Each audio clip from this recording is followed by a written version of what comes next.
Hi, this is James French. This is Ted Dimon. This is the Awareness Connection. This is a podcast where we delve into topics related to mind-body awareness, health, and human development. And today we're going to be talking about what you've called, Ted, sensorimotor awareness. You've just written a book on this topic. It's an entire curriculum, but it's more than a book. We're not here to talk just about the book. We're talking about what you've labeled a practice. So yeah, we can talk about definitions. We can talk about the practice itself, why you wanted to write a curriculum. I think it's really a lot to talk about today. Yeah, I think that I was thinking that the topic of, sensorimotor awareness as a kind of discipline and the curriculum that attaches to it is really the subject of awareness as it applies to bodily tension and kinesthetic awareness. And typically when we speak about that topic, right, we think in terms of practical methods, Mm-hmm. and we think of clinical applications like body work or something a teacher helps us with. And I think there's more to the topic than that, because if you're really going to understand the problem of how to become kinesthetically aware as part of being more mindful in how you do things, Mm-hmm. then you've really got to articulate a discipline relating to your own conduct, to your own behavior. And that's more like learning how to sing than it is like going to someone who's going to do voice therapy. Okay. So someone who wants to address, you said tension. So it's like,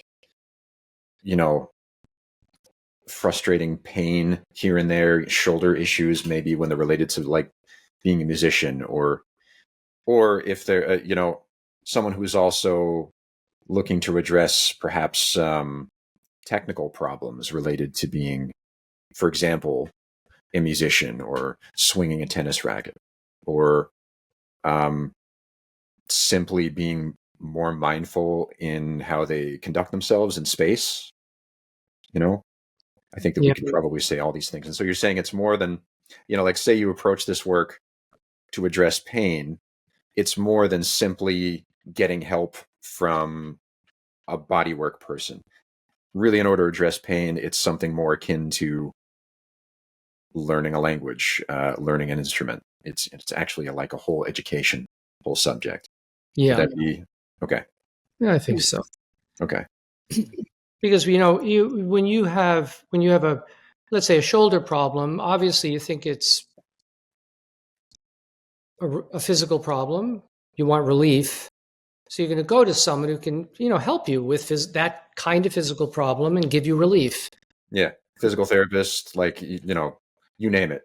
Yeah, all kinds of people around. Yeah, and the problem with that is that the problem is, first of all, it's not going to be just physical. We could talk about this a bit. Okay. And secondly, it's whatever relief you can get or someone can give you, however skilled they may be, you're ultimately going to have to figure out what you're doing that's harmful. And that means that you're going to have to gain some awareness in yourself. And we don't want to think of it that way because we think it's too difficult. Like, why should I have to learn, a set of skills or a discipline related to how I use my body? Yeah. When I just want relief, my shoulder to feel better so I can get on with what I'm doing. Yeah.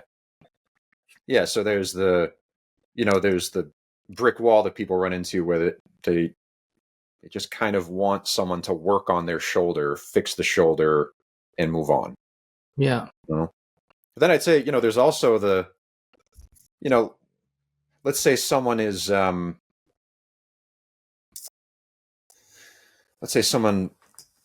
is, perhaps more amenable to the, to learning how to do things differently.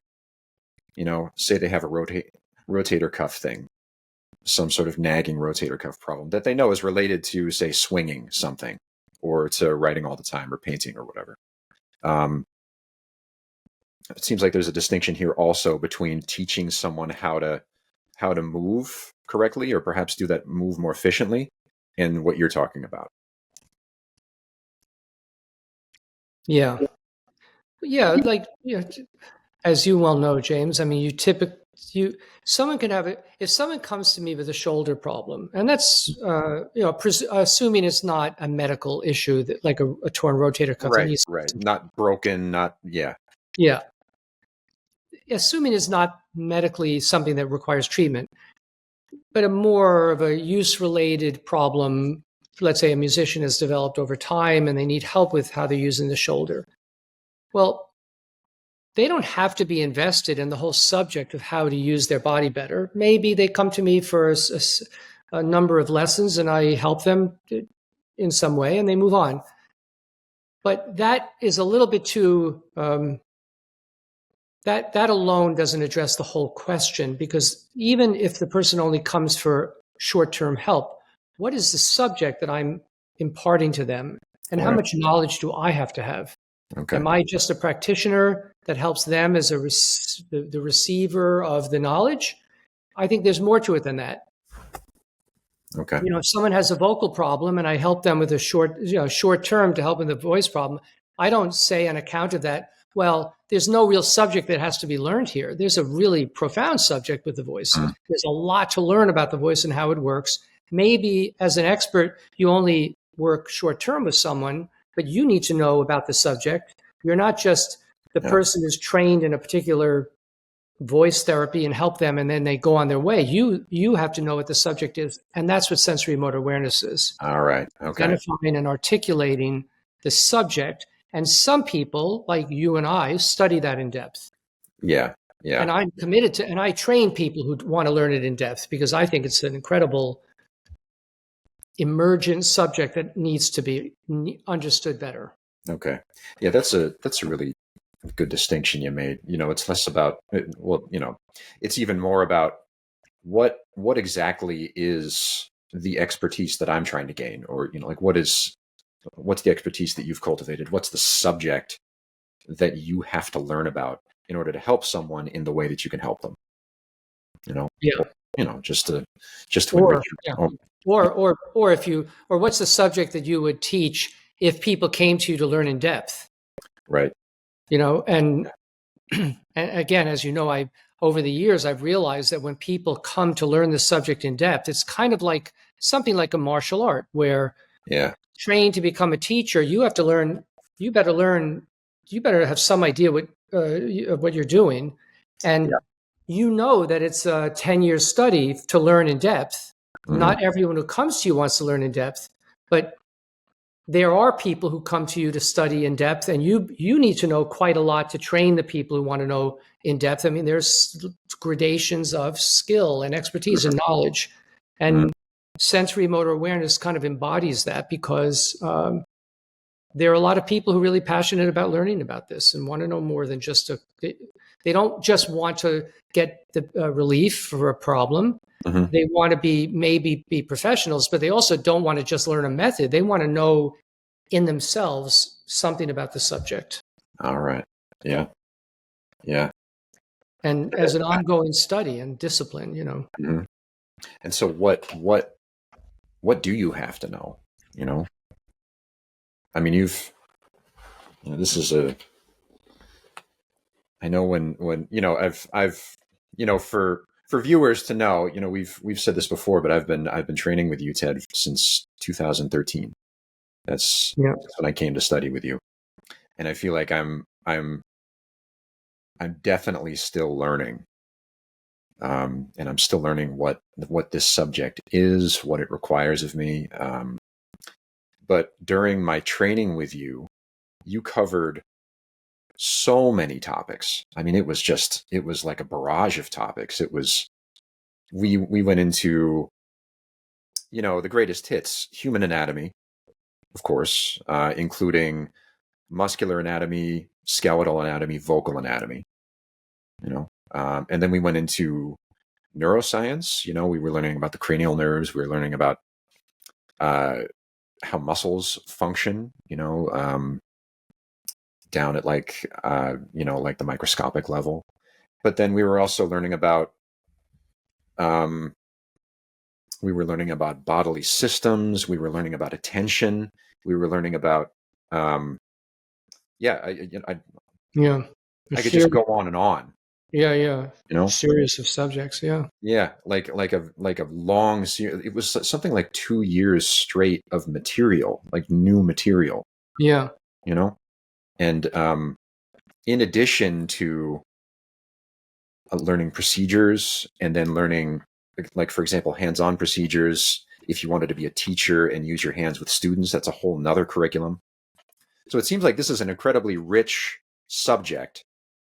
And I want to know, like, how you've chosen what subjects, uh, Mm. what topics that you include in this subject.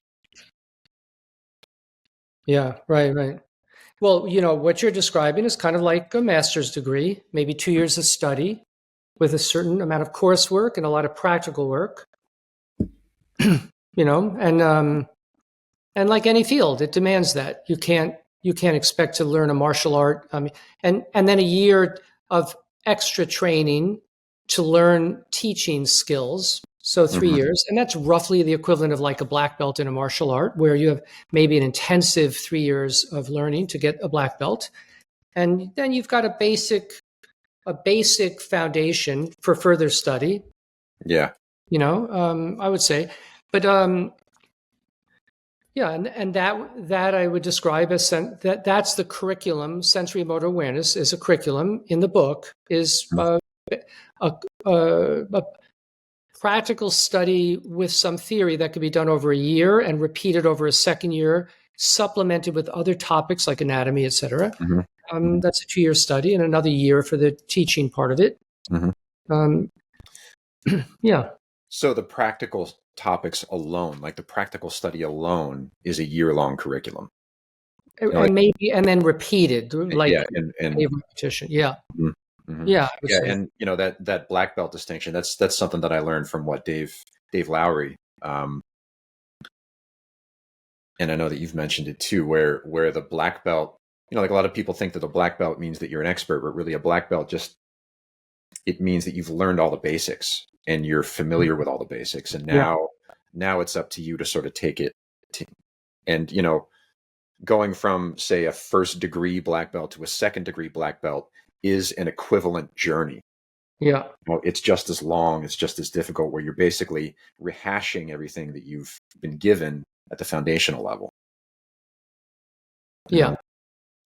Right. And if you did the black belt and then you think, it's a very American thing, I've trained, I have a professional certification, I paid a lot of money for it, I invested in it. So now I'm entitled to make money from it. Now Right. you've become too interested in sort of getting something out of it. You need to keep investing in yourself and keep learning in yourself. That's really what's required. Mm-hmm. And then maybe if you get to the third degree black belt, Mm-hmm. maybe then you're going to be really starting to feel like you're able to help other people, or at some point maybe train teachers beyond that. But it requires that kind of investment. Now, again, it doesn't. Not everyone who wants to benefit from the knowledge has to be that invested, but the people Right. who care about it, there's a lot to learn, and it's an incredible subject. But I would say, you asked what is the actual subject matter. I think the number one area is an understanding how the musculoskeletal system is designed to work in such a way that you know how it goes wrong and how it could be rectified or restored when it's working wrong, or what I call the PNR system, the Okay. postural neuromuscular reflex system. Yeah. I think that's a core part of the curriculum that is almost entirely unknown in the world of, let's say, body work or stretching or muscle release or relaxation. All of those things are therapeutic and aimed at, relief or improvement or some kind of, or increase of range of motion or increase in flexibility in the body, without a unifying concept of or understanding of how the body is designed to work. Mm. think a core piece of the curriculum for sensorimotor awareness is to gain the knowledge of how the body works such that you can understand how it's interfered with and how to restore the proper working. Yeah. And that takes, that again, you could benefit from a teacher's knowledge and so have some experience of that if you're having a specific problem. But to learn in yourself as a discipline, and it can be learned as a discipline, that's at least a year to get that experience and to say, oh, I know how it works, and I'm learning to understand how my body works in activity, just like a martial artist will learn forms as a basis for self-defense. All right. Okay.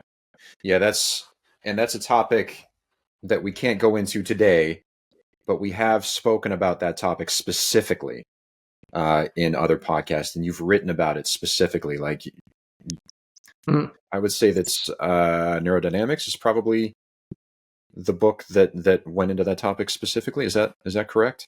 Yeah, that's the most in-depth. Anatomy in Action talks about it, and then in Sensorimotor Awareness, the topic and the book and the curriculum, which we're talking about today, there's a brief explanation of how that system works at the beginning as part of the theory and practice. Okay. Yeah. So that's foundational. That's the overarching, at least the first stage foundational knowledge, and that's what we're geared toward. Understanding, how the body works, how it goes awry, and how we put it awry. Would you say, like? Yeah, and as you know, James, I mean, I think the real initial discovery of this subject comes from F. Matthias Alexander. Yeah. Who I think was the very first person who was able to observe human movement closely enough and accurately enough that he could begin to discern an overarching kind of organizational principle in human movement. I think it was a brilliant discovery on his part. Yeah. He called that the primary control. He described it as a kind of relationship of the head to the trunk that organizes movement, and not just in humans, but in all vertebrates. In humans, it's a particular upright design. And he based his method, the Alexander technique, on working with that system, but he didn't go into a great deal of depth about how that worked. That took me 30 years to figure out how is that system actually work, so that you could define what goes wrong with it and how it works properly. And that's what I call the PNR system. All right. Yeah. And that's the core part of it, is trying to figure out how that system worked as a concrete system, so you knew really in clear terms how it gets interfered with. And I think it was getting clear about that made me begin to realize that there was a real curriculum and theory that could be articulated here. I see. Yeah. Yeah. It's hard to overstate how important Alexander's observations were, and then it's also important to note that a lot more needed to be said about it. Yeah. A lot more needed to be said. A lot more descriptions, a lot more theoretical pushing of boundaries. A lot. You've gone into, in other places, lengthening as a principle of muscle function in vertebrates. The necessity of bringing in the concept of tensegrity, etc. Yeah. And this is, these are topics that Alexander didn't go into. Right. But yeah, so, and then, the curriculum in the book, I'm looking at the book here. Yeah. The curriculum of the book, it seems to go into, then how does the student work with that? Like, what does the student need to learn how to do in order to bring about, say, the natural functioning of the system? Would you say that's correct, or would you want to say something before that? No, I think that's a good Okay. Next step. Yeah. And then another, sort of the next step is the pedagogical procedures, or the use of kinesthetic awareness to restore the system and Okay. in figuring out what that means and how to do it. Mm, And to do that in such a way that you're not just relying on a teacher. Their teachers could be skilled with their hands and show you how the system works, but that's not sufficient to really learn and master the subject. You have mm, to learn skills in yourself. Again, just like going to a voice therapist, they might give you exercises that help you with your voice, but to really understand the voice, you have to study how you produce sound, yeah. how you breathe, how you focus your voice, how you support the voice, and that is that involves thinking and awareness. And so a lot of the book is devoted to the procedures that are aimed at bringing about restoring that system and experiencing it and understanding how it works. Mm. Yeah, and this is what we were kind of getting at last week, with the stages of awareness. Like there's something about, you've really got to sort of master your own mind's executive functions. You have to sort of be told about these things. You have to be, have to learn how to pay attention. You have to learn how to uh, watch out for distraction. You have to learn about, um, a lot of mental skills. And then there's also physical skills. Like there's positions that you can utilize. We utilize the semi-supine position, for instance. This is another topic. So mental skills geared toward restoring the PNR system, and then utilizing positions, whether standing or seated or lying down, um, to help that along.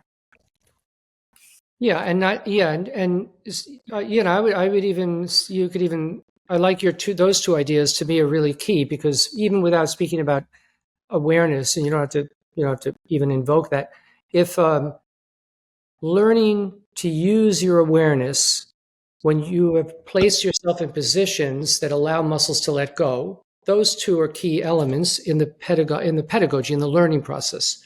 Okay. That's just really key. When I first had back trouble and I was 19, Mm-hmm. I thought my muscles were tight and I needed to stretch them or release them or let go. And I practiced relaxation and stretching. I got worse Yeah. because I didn't have a clear idea of how the muscles worked or how the body was organized. And I didn't have a clear idea of how muscles worked in the context of a larger whole. If you Mm-hmm. have an idea of how the body is designed to work, and then use your awareness in that context. Now muscles can let go in a constructive way, you're not just collapsing or relaxing or spacing out. Yeah. So I would say those two things, kinesthetic awareness used in the context of bodily position is really, really key. Kinesthetic awareness used in the context of bodily positions. That's excellent.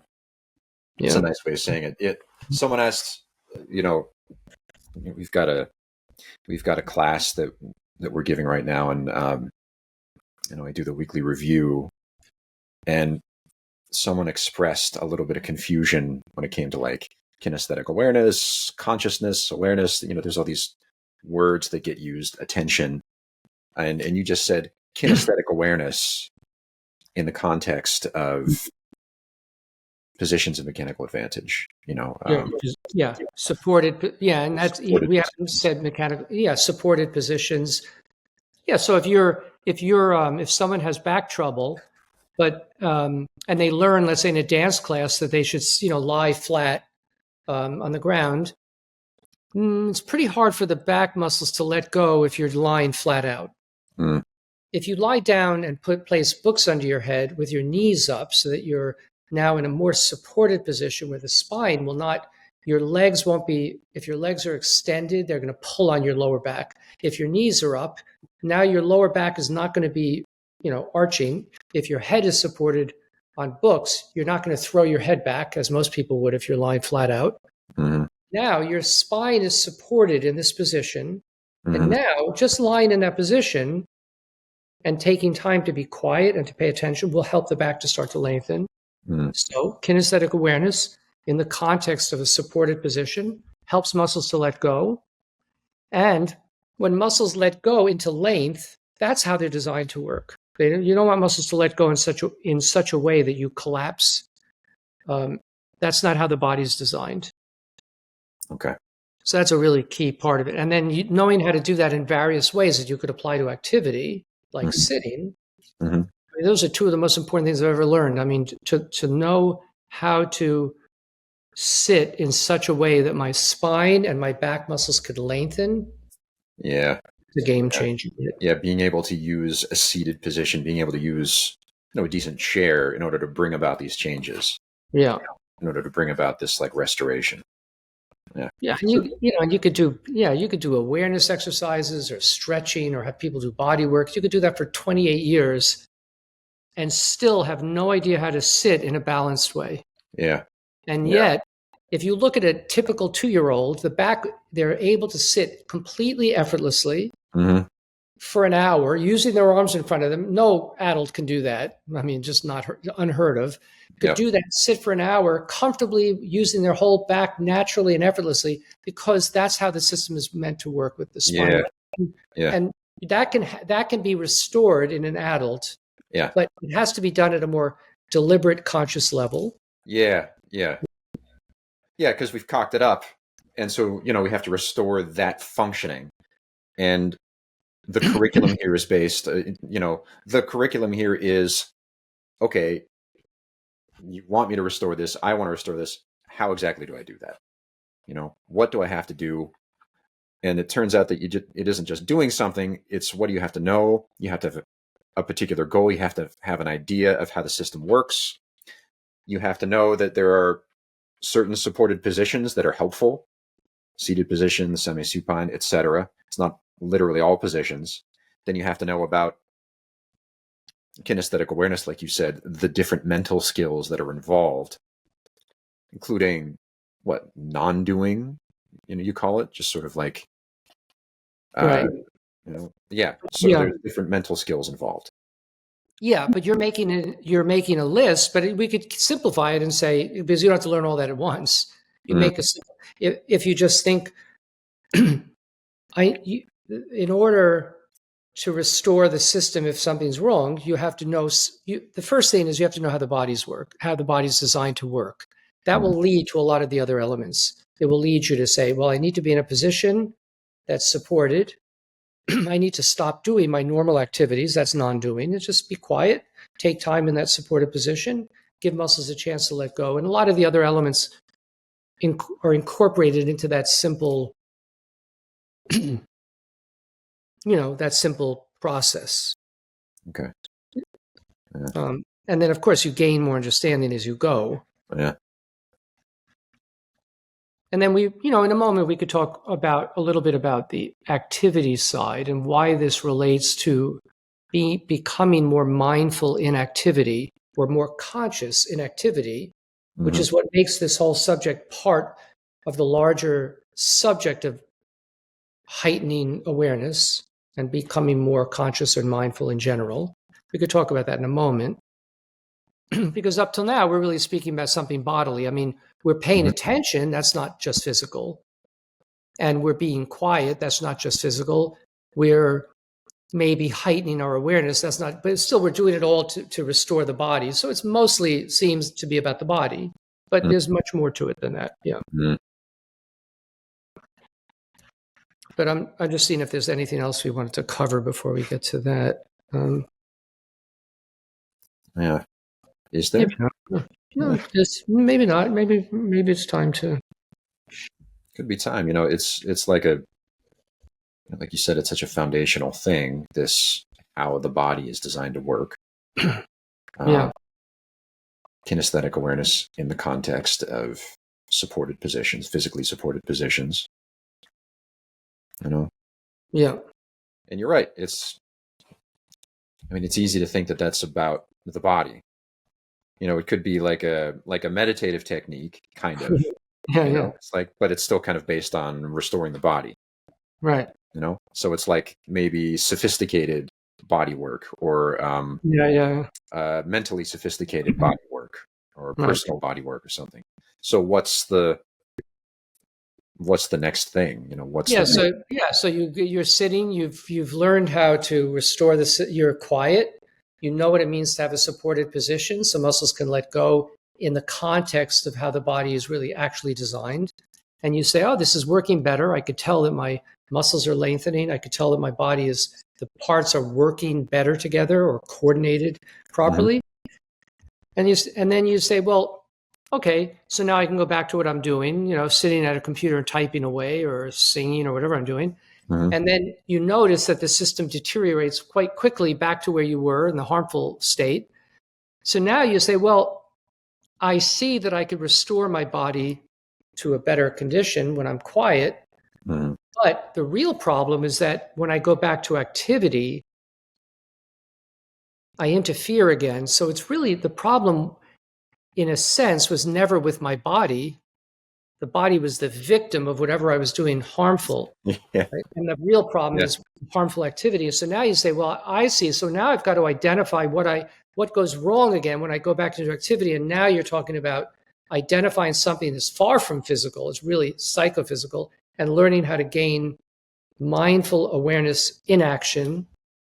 And now we're talking about, again, something like a martial art where you're learning to do something more consciously in activity, Mm, which you begin to bring into your daily activities. So now you say, well, whenever I'm doing, I could be more aware, more balanced, whether it's walking or sitting or speaking, mm, whatever. yeah, And that's more of a mental and physical process of yeah. being aware of your activity. And so now your kinesthetic awareness is not just applied to restoring something that's gone wrong in the body, but is applied to becoming more conscious of what you're doing. Mm, And that's part of sensory motor awareness. That's part of the curriculum, is learning that. learning that. It's a beautiful discipline. That's a discipline that goes toward becoming more conscious in your activities. Mm, And as you know, James, I don't, as to my knowledge, that's never been articulated as part of what we normally speak of when we think of higher states of awareness or mindfulness. yeah, And not through any fault of any other disciplines, but because the contemplative disciplines tend to be aimed at something so difficult and higher states of awareness that they tend to not look at the simpler thing, the simpler problem of how we conduct ourselves. yeah, Um, but if you're not aiming toward some higher state of awareness, but you just want to become more aware in your daily life, then there's something different that has to be learned in daily activity. That's what sensory motor awareness is specifically about, yeah, learning to be more aware in your daily activity. yeah, yeah, yeah. And it's like it's beautiful, and it's also like extraordinarily challenging. Just extraordinarily challenging.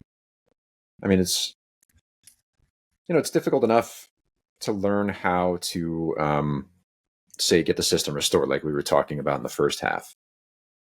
That takes patience, it takes knowledge, it takes a little bit of gumption, uh,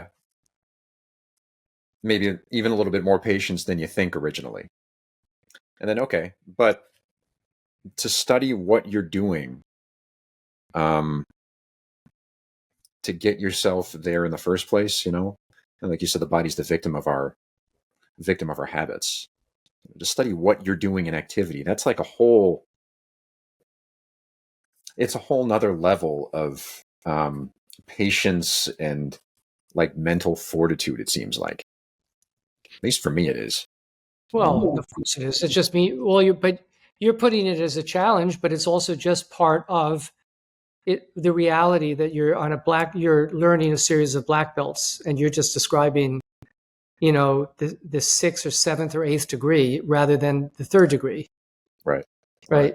Yeah. So, when I learned about, when I got to know someone many years ago who was a very serious Aikido student, he was a fourth degree, studied with a very high level eighth degree teacher who was, I think at the time, the third most accomplished, Aikido master in the world. And when he, at the fourth degree, he was beginning to get to that level where he was paying attention to himself very closely. Mm-hmm. And he was no longer practicing, just an art of self-defense. He was practicing the art of awareness. It was as if that was his skill now. And his teacher apparently I only heard about his teacher. I never met his teacher. But his teacher was highly accomplished at that level. Mm-hmm. And I think it's something similar here, where at a certain point you're learning how to be mindful in what you do at a level that, if you described it from the point of view of a secondary black belt, it would be like, well, there's so much to learn here, but it's just a more accomplished and refined stage of the same process. Mm-hmm. The problem is that we don't articulate that. If you're just going to turn this subject into a method that a practitioner practices on a patient, you're not going to articulate that because you think you've just learned a skill and now you just you learn using your knowledge to help people. But there's the discipline, and the discipline is sensorimotor awareness, is a longer term discipline. And people want to learn that. They want to go like you, want to learn more about it. Yeah, it's nicely put. The whole discipline is sensorimotor awareness. Yeah, I gave it that name because I want it to be a discipline and a subject. Mm-hmm. I don't think it's just a method. I think it's a subject matter. Yeah, and we don't shy away from saying that about a martial art or about learning to sing. We shouldn't shy away from it when we speak about how we use the body as an instrument. Mm-hmm. I mean, what more beautiful instrument is there than the human body? We should learn to use it consciously, or if we want to, or we certainly should have that available to us as knowledge. Yeah. I don't think it's been available to us as knowledge. Yeah. Yeah. I mean, that's one reason I went to graduate school. So I thought this is a subject that should be part of what is taught in the field of education. And even after I graduated from education school, and when I went back to my education school and I went to the graduate school at Harvard, and I spoke to the dean, who I'd gotten to know a little bit, and I said, "Can I teach a course?" He said, "Well, perhaps not. Perhaps you could just teach professors who have back trouble." And I said, "No dice, because that's not the subject. That's not the you subject. You can only think of what I did as something that was used to help people with physical problems." But I would say, no, the use of the human instrument is its own educational discipline. Mm-hmm. Mm-hmm. I didn't at the time have the language I have now, and I hadn't articulated the curriculum. I hadn't articulated how the PNR system works. Now I have a more fleshed out, kind of subject and theory and curriculum. So maybe I could speak to him again. Mm-hmm. Yeah. But that the point is that it's in its own right, it is an educational discipline. Yeah. Yeah. And I know, I can imagine people being confused at the story you just told, because, like a lot of people would jump at that chance as a professional. Of course, I would really love to help surgeons, for example, or doctors, or like professors who have back trouble. And that's, I think, what a lot of people get into this discipline for. But it's a little bit like, from your perspective, it's a little bit like saying to someone who's just gotten their PhD in physics, well, you can't teach a class on this discipline. We don't really know what it's about, but maybe you can design pendulums for our clocks. Exactly. Because you're really good at oscillators. The equations. Okay. But but this is physics. Like, this is the study of the natural world using mathematics and using reason, shouldn't we really know more about the world before we just try to apply it? Even think that there's nothing behind it like this, and I don't want to be a physicist. I think the subject is interesting, but I don't want to be a physicist. But it should be available as a field of study, and it should be available as because there are some people who would really like to take it to the nth degree. Yeah. and it helps us all. Absolutely. You know. Absolutely. And I wasn't willing to do it as just as a kind of, I don't know, what's the word? A method for alleviating, uh, tension, Mm-hmm. problems. Mm-hmm. Yeah. And same with, and then soon after that, when I, declined to be in that, it's also like putting you in the role of being a service professional. It's not what I am. I'm a Mm-hmm. teacher, studied a field, and I wrote a dissertation on it. But in addition to that, he then later said, well, maybe you'd want to be involved at the Mind Body Institute was a Mind Body Institute at Harvard. But again, it was so oriented toward different methods for lowering stress Mm-hmm. that I declined. I said, no, that's not, Yeah. that's not what I do. I wasn't willing to compromise the, the subject. Yeah. But it's hard. I think in general, we don't have, it makes me think of quotes people have said in the past. Like we expound on the principles of nature, but of our own nature, we're as ignorant as donkeys. You ever heard that? Is that Rumi or Yeah. something?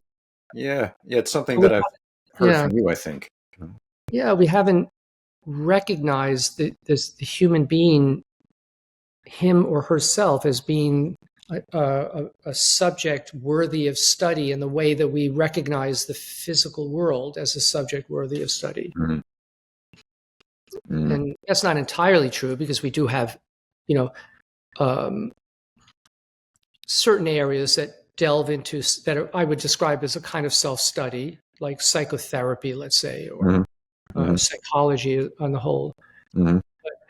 But when we look at the body through science, the biological sciences that look at the human being, that's not self-study. That's the study of the human being um, as an empirical subject of study, but it's not self-study. It's not Right. me Right. studying, gaining knowledge about myself in my own behavior and conduct. That study is relatively non-existent. Yeah. I mean, at least Yeah. in the Western, the Yeah. West. Yeah. And even then, you mentioned before contemplative disciplines, and in human history, they've been extraordinarily developed Yeah, there. Yeah, programs of self-study there. But even there, what you're saying is this is about applied to conduct. This is about like um, the mind and as it relates to the body specifically. This is about how you do daily actions. Is that like, yeah, maybe you yeah, could draw that distinction even finer. yeah, yeah. That subject is relatively unexplored. I mean, not entirely unexplored, but relatively. Hmm. Certainly is more to be understood about it. Yeah. Yeah, because I know that, you know, it would be easy for someone to say that what you're saying here is our subject has been studied elsewhere. Maybe Aikido people have already done it. I think some people have actually told that to you. Oh yeah, I study Aikido and I basically study what you study. Or um, it isn't like we're trying to be chauvinistic about this, or like No.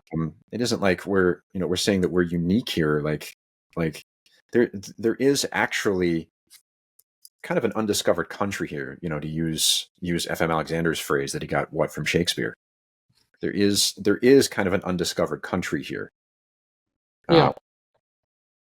Yeah, And I think so. Right, because I mean, when I was open to martial arts and I was open to Eastern and other contemplative knowledge, but when I had my back problem, there was something I don't think I was gonna get anywhere until I saw that Alexander had observed his own activity and had made a discovery that I think was waiting to be made and was unique as far as I could see. mm, As far as I know now, I still think of it as pretty unique.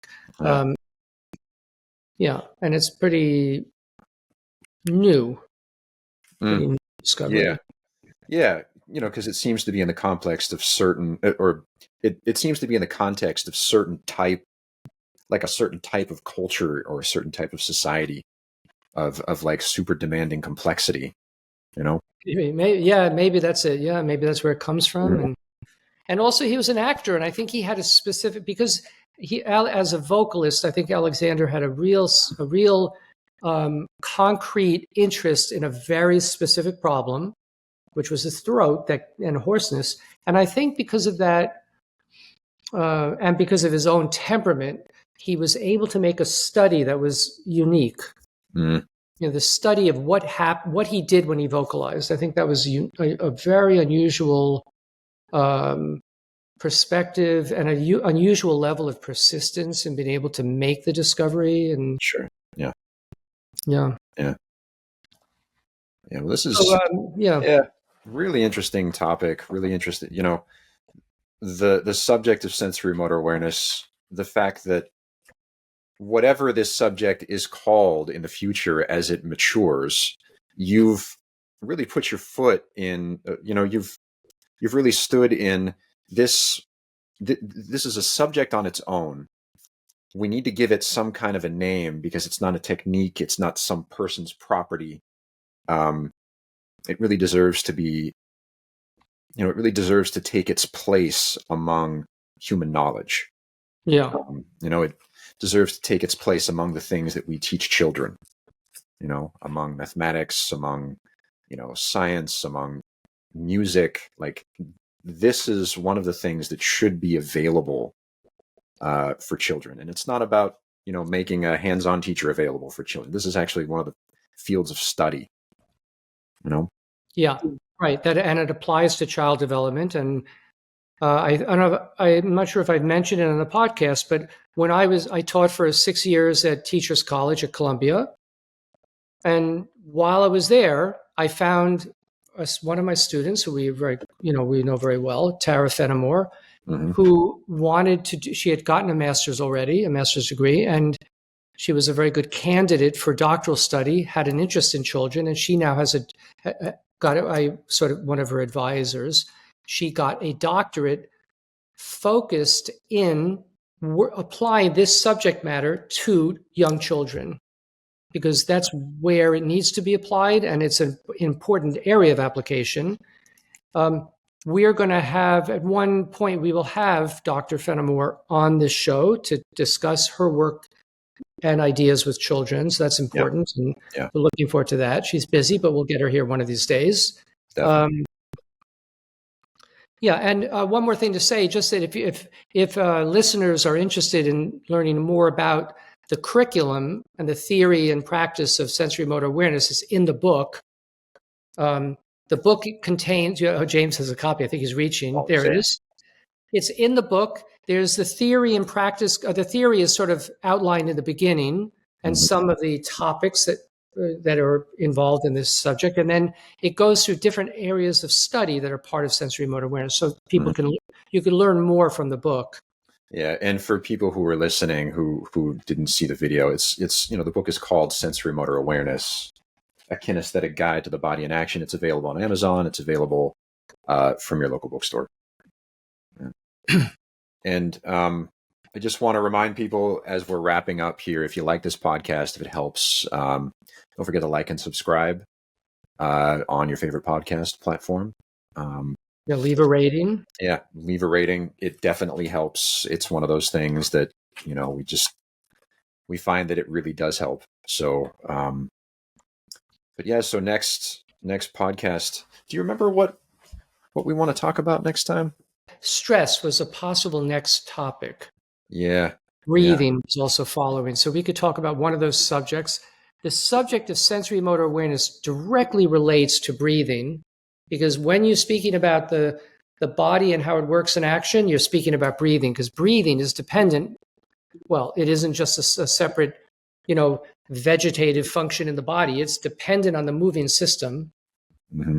So we have a lot to say about that. So we could talk about breathing next week, or we could talk about the relation of this subject to stress, because stress is not just about, removing yourselves from activity and then practicing a method to lower stress. It also involves how the body works in a balanced way, because stress lowers when the body is balanced, and how to maintain that in activity. So we'll talk about one of those two topics next week, stress or breathing. Okay. Yeah. All right. Well, thanks again, Ted. I love having these conversations. Thank you, James. Thanks, everybody, for listening. Thank you, everyone. The Awareness Connection. Okay. Bye-bye. Bye, everyone.